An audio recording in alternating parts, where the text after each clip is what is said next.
welcome to a meditation on domestic violence and abuse. My name is Tinashe La. I also want to take this opportunity to thank Roots TV for having me today and helping me to record this. A few weeks ago, I went to a women's conference and I met a girl who had read a page of my book, Greener Pastures Beyond Mount Abuse, and she had one big question she wanted to ask. From the script that she read when I was talking about when I had had an abortion, and she asked me that how can you say that I don't feel guilty for what I did? Like, don't you even feel any regret? Don't you even feel bad for what you did? And I was like taken, like aback. It was like just put in the spot. But I was very open to her, and I told her that I didn't feel anything and I didn't actually have any regret. And that is why we are having this topic today. We are going to talk a little bit and touch on abortion, and I will obviously give reference to my own personal story. I didn't know much about abortion when I was growing up, and in the home that I grew up, or where I was growing up, I saw a lot of women who were older women who were capable of being, married by then. And these women got pregnant. And because they were so fearful, they really wanted to hide their pregnancies. And I saw these women drinking herbs to try and terminate these pregnancies. And for me, that's the only reference I ever had, that if something like this happens to you, obviously you have to do something to get rid of your pregnancy. So as a result, when I eventually got pregnant, the first thing that came to mind, it's the fear that what are people going to think about me? Here I was, the firstborn child. Here I was, someone who is looked up to, and here I am, I'm pregnant out of wedlock. For me, the only thing that I could think of was shame. There was nothing else that I could think of just besides the shame of carrying a pregnancy when I am not married. So the first thing that came to mind was I have to terminate this pregnancy. And according to the research that I have done, nowhere in Australia is there a requirement that a woman's sexual partner be notified of a proposed abortion or to consent to the procedure. Australian courts will not grant an injunction to restrain a pregnant woman from terminating her pregnancy, even if the applicant is the putative father of the fetus. There is also no waiting period for an abortion. A minor does not need to notify a parent of a proposed abortion, nor is parental consent required, except in Western Australia, by a minor who is under the age of 16 years of age. So when I researched and I saw this, I thought to myself, I don't need anyone's approval. I will do what feels right by me. And so I just went ahead and I went to the doctor, to the clinic, and I told my partner then that I was terminating the pregnancy. I couldn't have this child out of wedlock. And by him, I did the wrong thing, because for him, he loved children and he really wanted to have this baby. So it's not like we were, we agreed, we're on the same page. I definitely wanted to get rid of this pregnancy, and for him, he wanted to keep this pregnancy. But at the end of the day, it was my decision. I had the right to do whatever I wanted to do. So I went ahead and terminated this pregnancy. And a few years later, I ended up as well getting pregnant. And during the second time, I was pregnant and he wasn't aware. So I decided I was going to tell him when I went to visit him where he was working. And because of the incident that happened there, where he ended up beating me for even wanting to come back to Perth, I realized how much I hated this guy then. And I decided I wasn't going to even tell him that I was actually pregnant, and I just terminated this pregnancy, that he never knew of this pregnancy. Only if he read the book, he would know. Because at the end of the day, it was my decision, and I was happy with those decisions. For me, the first pregnancy, the fear was more than the shame or the guilt that, I could even think of. I could not think of any guilt. I was not feeling shameful. I just wanted to get rid of it. I felt, that if I get rid of it, I would be happy. And the second one, I hated him, that I could not even think of myself having someone who actually looked like him. Just the thought of it would just make me lose my mind. So I was happy with the decisions I made, and that is why I write in my book, Greener Pastures Beyond Mount Abuse, that I don't regret the decisions I made, because I made them when I was in my right mindset. And whenever there is an action, there will always be a reaction. You have to be accountable for the decisions that you make. And so I am fully accountable for the decisions I made, and that is why I don't feel shame. That is why I don't carry the burden with me, because I accept the responsibility of the actions that I made. So why am I sharing this, and why am I coming out and being so open like this? Because so many people or women have reached out to me, like this young girl who reached out to me. I'm sure maybe it might be her who has gone through this, or she might know someone who has gone through this. And, people get caught up, because when this happens, when you make the decision, sometimes you don't think of the effects that it will have on you as a person. And everyone is different. Initially, you might think you're doing the right thing, and it might be the right thing for whatever reasons you're doing it for. But whatever happens afterwards, you have to be accountable for what you do. And sometimes we don't know how our bodies are going to react. We don't know how our minds are going to react to these situations. And for me, I never had any regret. So nothing ever really happened. I never felt anything. I was happy with my decision. So I've always been happy with the decision that I made. It was only until a few years later, I was in a church service, and someone was preaching, and they were talking about, abortion, and they were talking about termination. And the way this message came out, even though it was something I had, told myself, I'm over this, it's done and it's dusted. But after hearing this person preach and speak on pregnancy terminations or abortions, I really felt bad about what I had done. And this was years later. I felt so convicted. I felt like I was a murderer. I felt like I was the biggest sinner. I felt like, every things that I had never feelings or that I had never felt before, emotions that I never felt before, they came like flooding into my mind, and I just felt so bad as a person. And that is, I started feeling regret. It's like just one person speaking, it made me feel like the worst person in the whole world.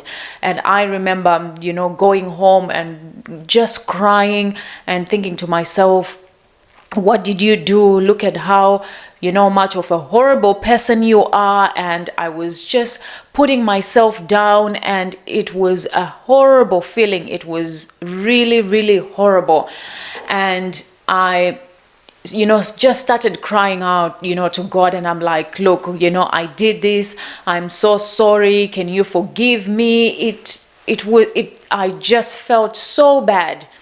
And that is the day that I had a dream, because so many things came through my head, and it had to be a dream that I had, reminding me of who I am, and reminding me, that whatever I did, I had done something wrong without knowing. I was naive. I was a young girl. That was the only thing I knew then what to do.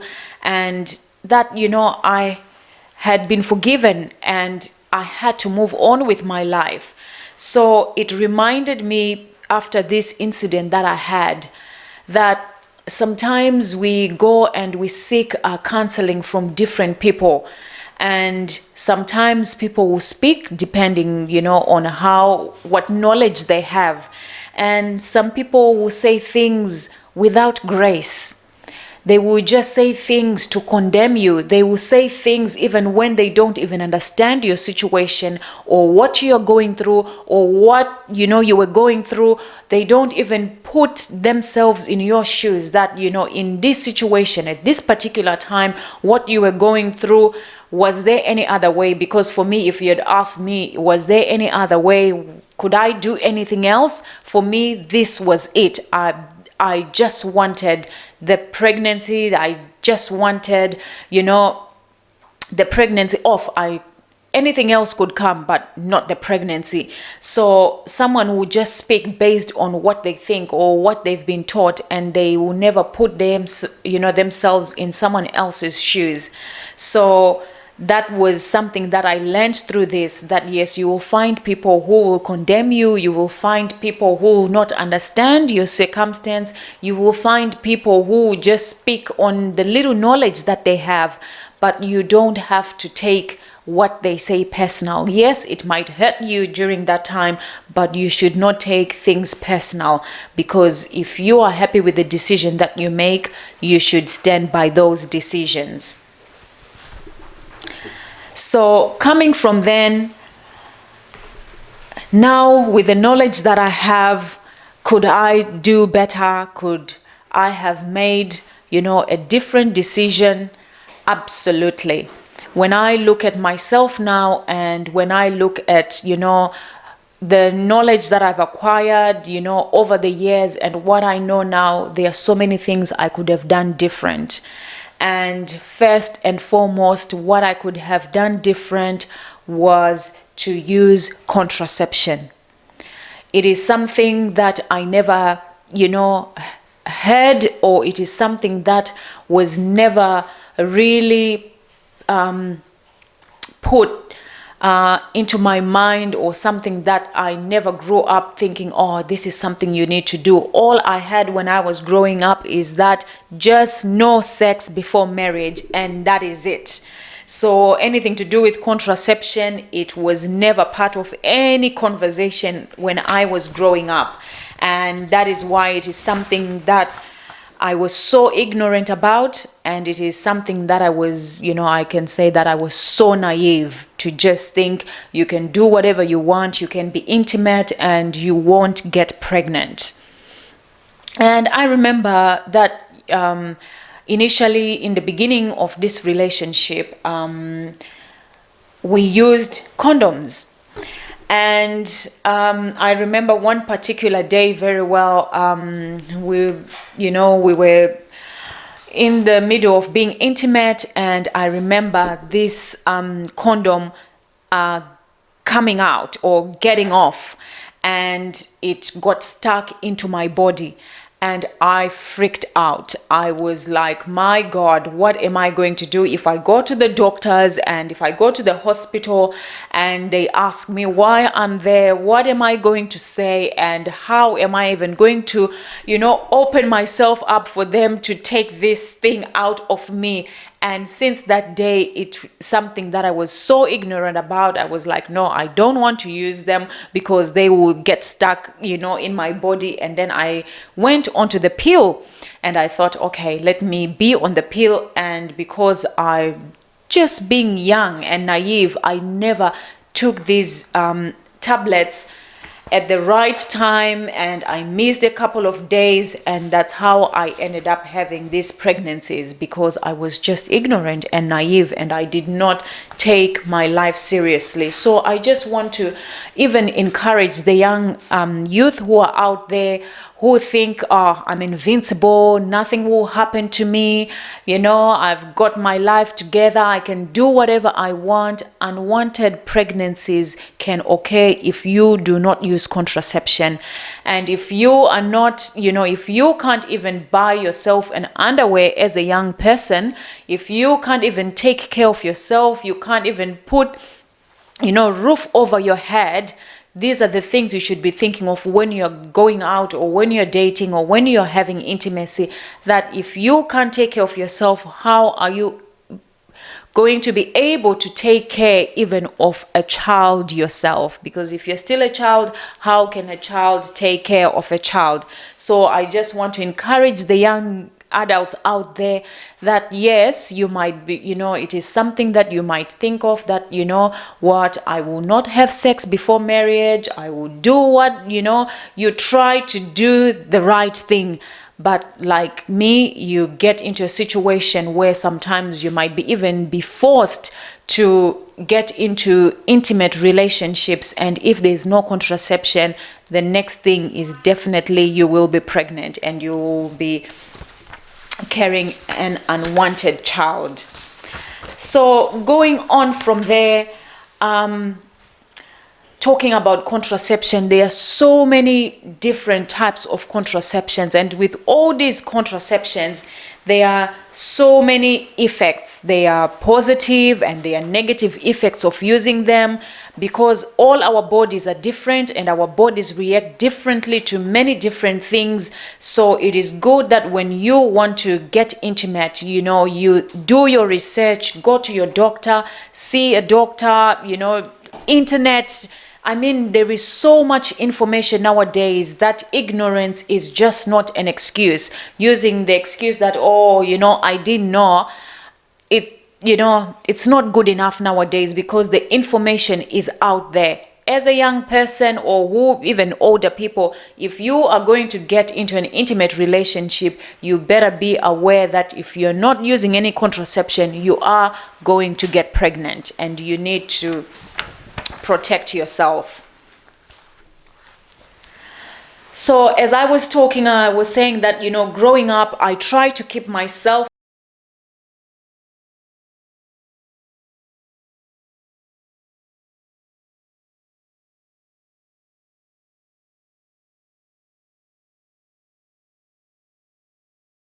to accept to be in an intimate relationship. It wasn't because I accepted happily and I was happy to do this. It was not until I got beaten or hit that I had to agree to this, because the relationship was becoming very hard. And I thought to myself, well, if I'm going to make this person happy, I might as well agree and just, give him whatever he wanted and we'll be happy. I won't have to go through all these things. Little did I know that I was lying to myself, because even when I agreed to be intimate, even the abuse even became worse. I remember very well that even when I lost my womanhood, that night, I remember I cried so much after we had finished, doing our business, because I cried, and it was just that realization, that, oh, this is what I've done. I wanted to keep myself pure, and I've just done this to myself. If this relationship doesn't work out, what am I going to do? The next person who I will find will never respect me. It was all these things running through my head that I actually began to cry. And this guy was not pleased with me, and he actually walked out. He actually got dressed and walked out. And my fear all my life of having, to give yourself to someone and then they walk out on you, it became real this night, because he actually walked out on me. And I cried so much, and he came back. But even then, I just felt so terrible that, now I've given him something. He would just think I'm a loose girl, I don't have manners. I was just going through so many things. I was grieved and I was very disappointed in myself. I regretted it and I continue to regret even afterwards. And in the course of our relationship, it actually became like a song, because he would try every now and then to just make fun of me. And he used to say that he's actually doing a practical joke on me. And he would always tease me and say, actually, I never found you a virgin anyway. Oh my God. That really used to make me lose my mind. I used to get so angry, because I was like, something that I tried to keep myself pure for such a long time, and here is this person, he is actually now teasing me when he knows that he found me a virgin, and now he's saying that he actually did not find me a virgin. And funny enough, we could actually argue on this, and it would turn into a big fight, and I would actually end up getting beaten, from a practical joke to actually being beaten. And so you would think to yourself, like, how does a lie, a joke, someone use a lie and a joke and continue to just, put these lies into your head to the point that he will even beat you for it? How is that even meant to be a practical joke? I have no idea, but that was his way of fun, I suppose. And the more he said these things to me, the more fear I had, because I was like, no one will love me, no one will respect me. I'm just nobody now. I'm just nothing. And probably that was his intention, to make me feel those things. And the stories that I grew up listening to, when, you grow up as a young girl, you're told, have sex after marriage, don't, sleep around, keep yourself pure. And then they used to tell us that, when you get married, aunties, that is, your partner's side of the family, they will bring a white sheet the night that you get married, and that the following day they will want you to bring that white sheet to show that you were a pure girl, to show that you were a virgin. They want to see that blood, that sign. So as I went into this relationship and all these things were happening to me, those stories came back to me, that, oh my goodness. So if at any time this person is to leave me, and if I am to get into another relationship with someone else, and then I get married, and then the aunties bring this, and then they find that there is no blood, so that means that I'm not going to be respected as a wife, I'm not going to be respected in their family. And that even made my fear to grow, and it even made me to stay with the person that was actually abusing me, because I was like, I just have to stick with him. I have to try and do the best I can. I just have to do the right thing by him, because if this doesn't work out, I'm not going to get married to someone who is going to respect me. So here I was going through this, and now trying to keep this relationship intact. And then as well, being a young girl and being naive, what I did not actually know what he was doing to me, telling me constantly that actually I never found you a virgin, reminding me and telling me all the time, saying that it's a practical joke. It is actually called gaslighting. When someone tells you lies, when someone knows the truth, when someone knows your truth, but they continue to tell you lies each and every day, or every now and then they tell you a lie, so that your truth becomes a lie, so that you begin to question yourself.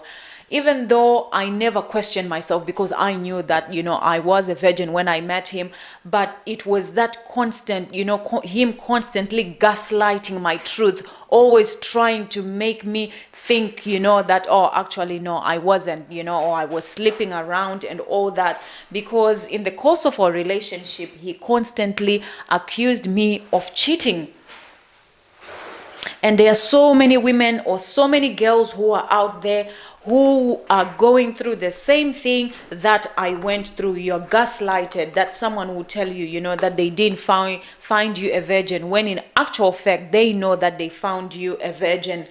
And, even be it in debt, that you in your relationship, you both end up being in debt, and who is causing you to be in this debt, but you are the one who is accused of either, that you're the one who is shopping, all these lies. It's constantly, you are the one who is constantly accused. That is what is called gaslighting. Even being pregnant, you both agree, that you're going to get pregnant, but at the end of the day, once you get pregnant, you are accused of wanting to be pregnant, as if you did not agree. Even marriage, you both agree to marriage, but then when things start going wrong in your marriage, you are the one who is accused of being at fault, that you are the one who wanted to get married, that you are the one who was forcing this marriage, but that person never wanted marriage. Unfaithfulness,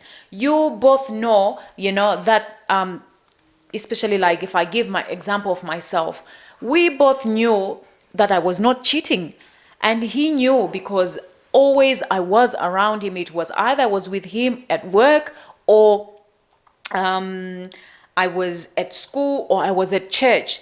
But the constant accusations of being unfaithful, and you wonder, like, where are these accusations coming from? Because my phone, he's always checking on my phone. He's always calling me. He knows everywhere I am. He shows up everywhere I am. But the constant gaslighting. There are so many things and so many situations in our cultures and societies that, disadvantage the girl child. And it is in situations like this, when you go through things like this, where you have to stand up as a girl, as a woman, and say enough is enough. Because sometimes if you are waiting for someone to come and rescue you, they will not come and rescue you. You have to rescue yourself. It is better to live when you're still alive than to live when you're in a coffin. To go back to your family when you're in a coffin. It's better to live when you can still walk. It's better to live when there's signs, of gaslighting, when the signs, that this is abuse start showing up. Don't wait until, you are in there for so long and you can't get out.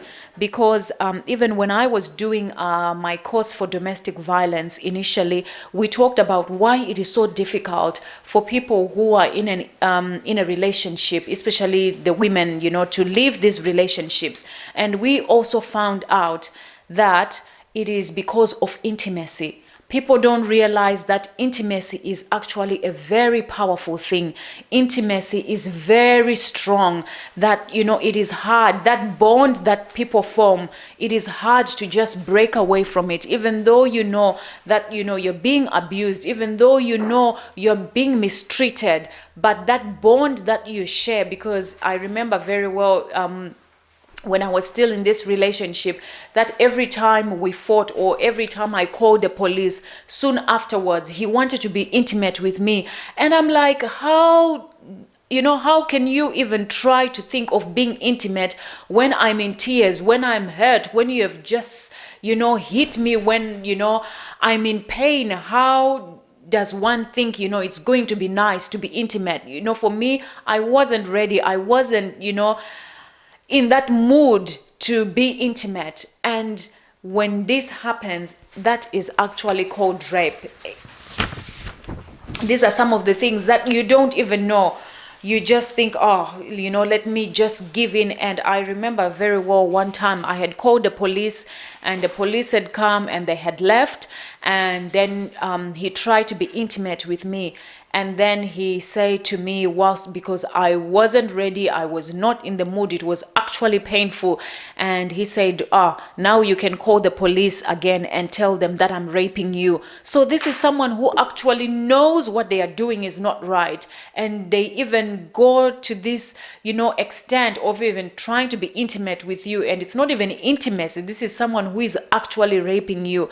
Because for those who are married and happily married, or in a relationship where you're intimate, it's not painful if two people are happy and are consensual in what they are doing. It is one of the greatest things that I think God ever created. It's so beautiful when two people agree, to be intimate. But when it's not, it is actually very painful. It is one of the most horrible things you can ever go through. And some of the examples, of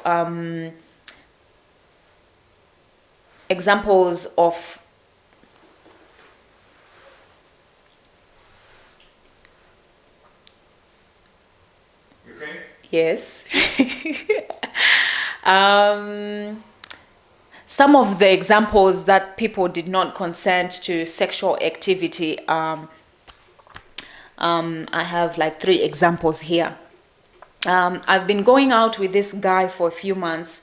He wanted me to have sex with him, but I wasn't ready. He started to shout and get really angry. I gave in to him because I was so scared. If only I had heard of such examples when I was growing up, or if someone had told me about relationships and given me this example, I would have known that this is actually abuse or this is actually rape. But I never knew, because this example, it's exactly what I went through. Someone shouting all the time. Every time I tried to leave his house, he used to get angry. Why are you leaving? Everyone else is doing it. What is so special about you? To the point, when he first hit me because I didn't want to sleep over. Another example that I have here is my husband and I are separated 6 months ago. I see him because of the children. Recently, he came to the house, forced me into the bedroom and had sex with me. This is rape. This is not, it's not healthy. It's not good for anyone. Another example is I was at a party and had too much to drink.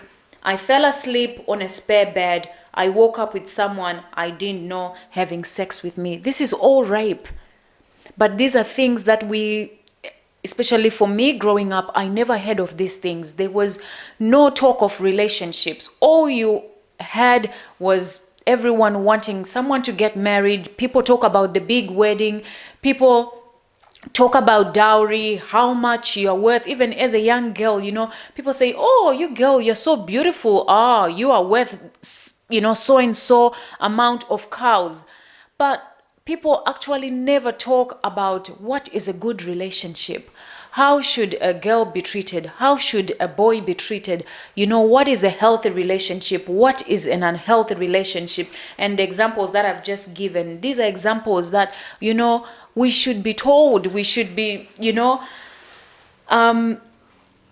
told about these things, so that as we grow up, we know what to look for. Once we see the signs, once we see someone getting angry, shouting at you, forcing you to have sex, you know that this is not a good relationship and it won't end up in a good way. So here I am today. I am talking about pregnancy terminations. I'm talking about sex, and I just want to leave everyone, with a message that, especially for the young people, I was very young. I was very naive. I did not even think of anything. Yes, we are told at home, in our cultures, be it even in our religions, that don't have sex before marriage. But how many people actually have sex before marriage? And this is a personal thing. Yes, you can have even your parents watching you everywhere you go and monitoring you and all that. And you can be told that, if you have sex, such and such a thing will happen to you and all that. But at the end of the day, the person who knows what they are doing is actually you. You are the one who goes out. You are the one who is in this situation, you know what you are doing. If you are going to get intimate, if you are going to get into an intimate relationship, I want to encourage you to use contraception. That is between you and your God. That will be between you and whatever you believe in. But at least have the knowledge that, you know, there is so many contraceptions out there. There is condoms, there is pills, there's implants, there are even injections, there's even like the withdrawal method, there's the vaginal ring, there are tubal ligations. There are so many things that are out there. There are so many ways of preventing unwanted pregnancies. It would be better if you protect yourself than to go through having, you know, to terminate pregnancies, because at that instant, for whatever reason you decide to terminate your pregnancy, that will be the right thing. But what, you know, no one tells you, even, you know, even when you go to these clinics, because that's what you want. They will just do according to what you want. But what no one warns you or tells you is, you know, the mental side effects of this. Along the line, something will happen, something will trigger you, and you will find yourself in a situation where you are not in, maybe even mentally stable, and you start regretting and you start going through emotions that you didn't even feel maybe years before when you went through this. In my example, I've never gone through, you know, a time besides that incident when I had someone preaching about it where I felt the shame and everything. But for the past few years, I have gone through so many cysts. I've gone through so many polyps. I've had so many things go through with my uterus. And these are things that no one ever warns you. And I really, you know, believe that these things, you know, that I go through with my health every now and then, especially to do with my uterus, all these polyps that keep popping up and these cysts that keep popping up, they come a result of, you know, the multiple pregnancies that I had and the terminations that I had. And people need to be aware that, you know, we might not all have the same effects, but along the line, you know, down the line, you will go through something will trigger the decisions that you made, and it is up to you to be strong and be accountable for your decisions, for, you know, the decisions that you made, and stand by them. Because what is the point, as this girl was asking me, that, you know, don't even feel shame, don't even you feel guilty? Like, what is the point? Why should I be depressed? Why should I go through the anxiety of thinking, oh my goodness, what I did 10 or 12 years ago, I shouldn't have done it, and I'm going through this and all that? There is no point in you regretting and getting depressed and going through all this over something that you have done. You have to stand by your decisions. You have to be accountable. That is what is actually called growing up. You become accountable for your decisions. So let's make the right decisions, and let's be educated and made aware of these things to prevent all the abortion talks that we all hear, you know, bills being passed, laws and all this. To even get to that conversation, what we need to be doing is educating and raising awareness of contraception. There are so many ways we can prevent ourselves from getting pregnant. So this is from me, and until next time,